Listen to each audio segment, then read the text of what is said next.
Bonjour à tous, ici Thomas Moody et je vais vous parler de photographie. Aujourd'hui on va parler de l'errance et de l'itinérance comme façon de photographier. Alors c'est quelque chose qui m'est venu pour plusieurs raisons. L'une des premières c'est que quand j'ai écrit la série de vidéos que je suis en train de tourner, j'ai demandé dans l'onglet communauté de YouTube, il y a un truc où on peut faire des posts et je peux discuter avec vous, des idées de sujets que vous auriez envie de voir traités. Je crois que quelqu'un a suggéré l'itinérance comme façon de photographier et comme c'est un truc que j'aime bien et dont j'avais pas encore parlé, et bah nous y voilà. Et c'est aussi quelque chose que j'aime beaucoup faire, c'est comme ça que je construis une bonne partie de ce que je fais en photographie. Je pars quelque part avec une petite idée et je laisse l'environnement et mon état d'esprit influencer un peu le sujet et ce que je vais faire. Du coup, on va parler de 3 livres qui sont sur ce sujet, 3 livres de photographes. Le premier livre sur le sujet, et il porte le nom à la limite de la vidéo du jour, c'est Errance de Raymond Depardon. C'est un tout petit livre, mais qui est assez marquant dans l'histoire de la photographie, qui est vraiment une œuvre importante pour Depardon et plus généralement pour la photographie. On va voir ensemble pourquoi. Errance, il a un avantage et un inconvénient. L'avantage, c'est qu'il coûte 8,20 € pour le prix d'un kebab avec une boisson. Vous pouvez vous offrir un livre iconique de Raymond Depardon. Le désavantage de ce bouquin, c'est qu'il coûte 8,20 € et que franchement, vu ce qu'il y a dedans, j'aurais adoré qu'il y ait une édition en format livre d'art qui t'a payé plus cher. Il le méritait vraiment. Après, le format correspond parfaitement au contenu parce qu'il mêle, on va en parler, beaucoup de textes et de photographies, comme ceci. Et c'est vrai que s'il avait été plus grand, la mise en forme aurait été différente.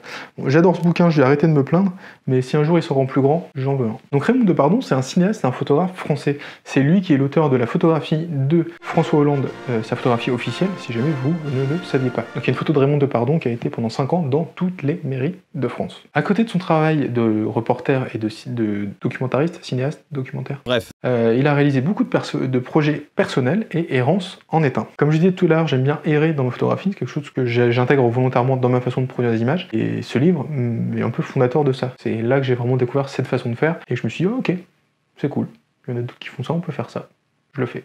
Donc c'est la photographie de Depardon, elle se passe sur le temps long. On va le voir, je vais vous faire défiler quelques images tout à l'heure, mais c'est pas des instants décisifs, un peu des moments forts, etc. qui ressortent. Et c'est un temps très long, les images auraient pu être prises une semaine avant, une semaine après, une heure. Ça change pas grand chose dans sa photographie. C'est vraiment lent et posé comme façon de faire des images. Et ça j'aime vraiment beaucoup. Et ces photographies, donc elles ont été prises un peu partout, d'Amérique, au Japon, etc., dans les steppes, les déserts, les villes. Il y a un sentiment de solitude très fort dedans, et elles immortalisent un présent qui est très long, et qui peut même sembler éternel. Ce livre laisse beaucoup de place à l'écriture, et le récit de Depardon, c'est pas juste un making-of, si vous voulez. Y a rien contre les making-of, hein. Moi j'en fais pour expliquer mes projets, mais ça c'est pas du tout ça. Il est pas en train de dire lundi 29, je me suis posé à Las Vegas et je me suis mis à les fuites, c'est pas du tout le sujet. Dans ce bouquin, il fait plus part de son aventure intérieure, il fait part de ses angoisses, de ses lectures, etc.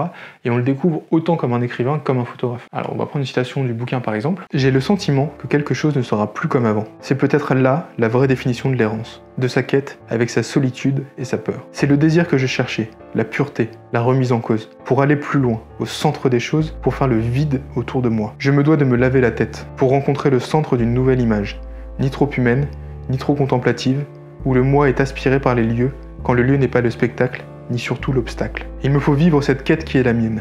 Elle arrive à un moment, ni bon ni mauvais, elle est nécessaire. Pour être juste, cette errance est forcément initiatique. Mon regard va changer. Cette quête devient la quête du moi acceptable. Pour lui, l'errance n'est ni une expérience ni un voyage, mais plus une expérience du monde. Pose des questions comme qu'est-ce que je fais là, pourquoi être ici plutôt qu'ailleurs, comment vivre le plus longtemps possible dans le présent, comment se regarder, s'accepter, quelle est la qualité de mon regard. C'est aussi un voyage très introspectif, cette errance. Dans ce projet de Depardon, il se laisse surprendre par la beauté du monde et il prend un peu à contre-pied toutes les règles photographiques. Ah, les règles!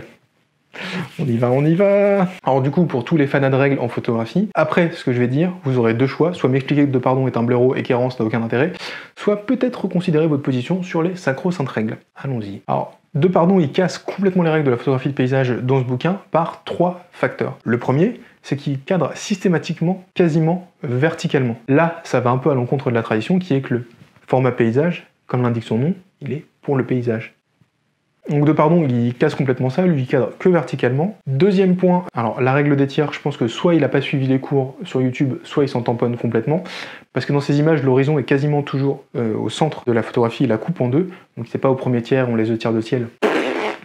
Rien à taper Depardon. Et enfin, il centre quasiment tout le temps ses sujets. Donc bon, si vous aviez encore des doutes sur la pertinence de suivre des règles en photographie, etc., lisez ce bouquin et vous découvrirez plein de choses. Et en fait, je fais défiler les images, et vous allez voir que même quand quelque chose est placé sur un des points forts de l'image, une silhouette, une voiture, l'œil va revenir très rapidement au centre de l'image pour découvrir le vrai sujet principal. Souvent un pylône, un panneau de signalisation, des choses comme ça. En fait, il n'y a aucune action dans ces images. Ce sont des paysages endormis, immuables, figés dans le temps. Il y a une très grande homogénéité entre elles, donc le travail d'édition est extrêmement bien fait. Les photos montrent que des lieux vides, avec tout au plus une petite présence humaine lointaine, une silhouette à peine visible ou une voiture qui passe, mais c'est vraiment plutôt rare et discret. Le deuxième bouquin dont on va parler, c'est Exil de Joseph Koudelka. Il ressemble à ça. Je l'avais mis dans mon article qui disait que c'était un des 5 meilleurs livres photos de tous les temps. Exil. Donc l'édition est magnifique, c'est fait par Delpire, c'est ça. C'est vraiment un gros must-have Exil. Il y a strictement aucun doute là-dessus. Je pense que si mon appartement brûlerait, je le mettrais dans ceux que j'emmène sans trop de doute. Alors pour l'anecdote, Exil et moi on a un petit rapport particulier parce que j'ai lu le livre, je l'ai adoré, je me suis dit vraiment c'est marquant et c'est très important dans l'histoire de la photographie. J'ai parlé sur le blog il y a plus de 2 ans, bientôt faire 3 ans, du fait que je voulais écrire un article dessus. J'ai un brouillon sur le blog et il n'a pas bougé depuis tout ce temps, donc c'est le record du truc dont je dois parler et que j'ai jamais fait. C'est dommage, mais je sais pas, je traîne. Donc l'auteur de ce livre Exil, c'est Joseph Koudelka, il est membre de l'agence Magnum et il est connu principalement pour ses photos de gitans. Et ce livre, c'est sûrement le plus puissant vent de liberté qui a soufflé sur la photographie depuis très longtemps. Ce livre est paru en 1988 et rassemble quasiment 20 ans d'errance de Koudelka à travers toute l'Europe dans les années 70 et 80. Alors c'est une errance qu'il a démarré après que sa Tchécoslovaquie natale ait été envahie par les soviétiques. Et quand je parle de liberté, je pèse mes mots. Alors Koudelka ne prend pas de commande, ce qui est un comble pour un membre d'une agence de photographes documentaires.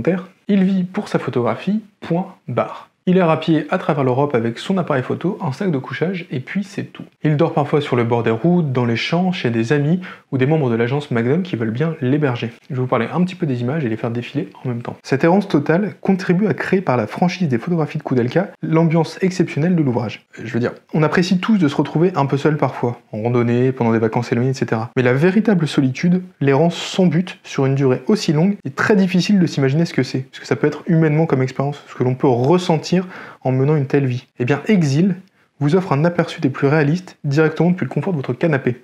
J'ai eu l'occasion de voir des tirages de cet ouvrage mythique au Centre Pompidou pendant une exposition qui s'appelait La Fabrique d'Exil. Elle résultait du fait que Koudelka avait donné une partie de ses archives au centre, qui les avait exposées à l'occasion et avait fait un livre et une exposition pour expliquer comment l'ouvrage avait été conçu. Alors, je vous en montre une à l'écran juste pour voir.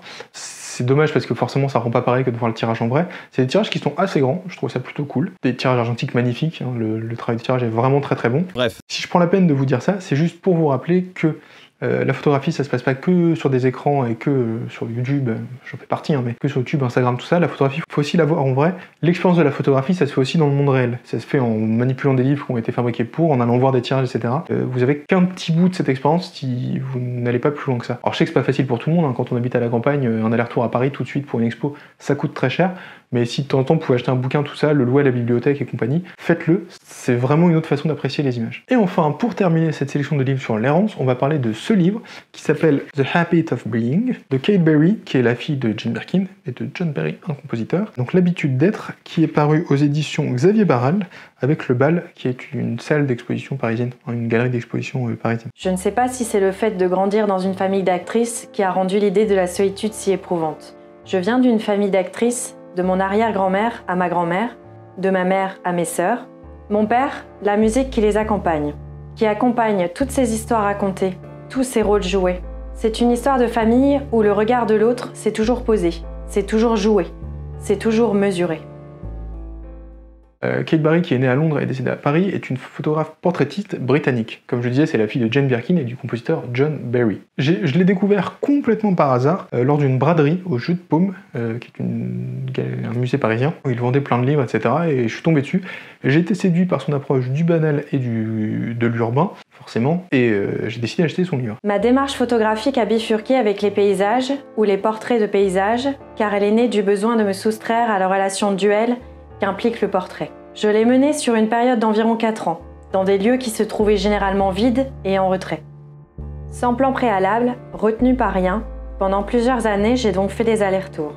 Entre portraits et paysages, les paysages pour tenter de répondre à des questions que chacun peut légitimement se poser face à la temporalité des choses, notre impossibilité de pénétrer leur sens, notre caractère provisoire. Une tentative d'ordonner les choses. Donc ce livre regroupe ces portraits de paysages comme elle les appelle, qui est un pan méconnu du travail de Kate Berry. Tout en délicatesse et en fragilité, elle savait contempler ces paysages animés d'objets abandonnés, de plantes résilientes, habitées par la force des petites choses. Ce livre nous invite à remonter le fil d'une œuvre réalisée entre 2002 et 2008, depuis les planches contact que Kate Barry découpait soigneusement pour isoler ses images préférées, jusqu'à son choix pour des plus grands formats. L'ensemble est accompagné de nombreuses citations, de notes de travail et de correspondances dont je vous ai parlé ici. Je sais pas si le bouquin est encore facile à trouver, mais si à l'occasion d'une braderie vous tombez dessus, n'hésitez pas à le prendre, moi je le trouve super cool. Et encore une fois, la prod du bouquin est vachement bien parce que c'est Xavier Barral qui l'a fait, et Xavier Barral il fait toujours des trucs vachement bien. Et enfin, tant qu'on en est à parler d'errance, je fais juste une petite piqûre de rappel, c'est beaucoup comme ça que j'ai fait mon projet Norlando, que j'ai partagé sur Instagram, là, sur lequel j'avais fait une vidéo que vous pouvez voir apparaître quelque part. Donc c'est vraiment comme ça que j'avais procédé de me laisser errer dans le sud des États-Unis pendant 15 jours et pour produire ces images. Donc pour conclure, n'ayez pas peur de vous laisser aller dans l'errance, de vous perdre vous et en vous et de voir où cela peut vous mener. Vive la photographie et mort à Google Maps, perdons-nous un petit peu plus. Si vous avez aimé cette vidéo, bien sûr, pensez à la partager, à vous abonner, à laisser un petit pouce bleu et à la montrer à votre petit frère. Et si vous souhaitez faire un projet photographique qui fait sens, je mets dans la description un lien vers mon livre qui s'appelle 10 outils indispensables pour votre projet photo qui vous aidera beaucoup. Prenez plein de photos et allez vous perdre un petit peu.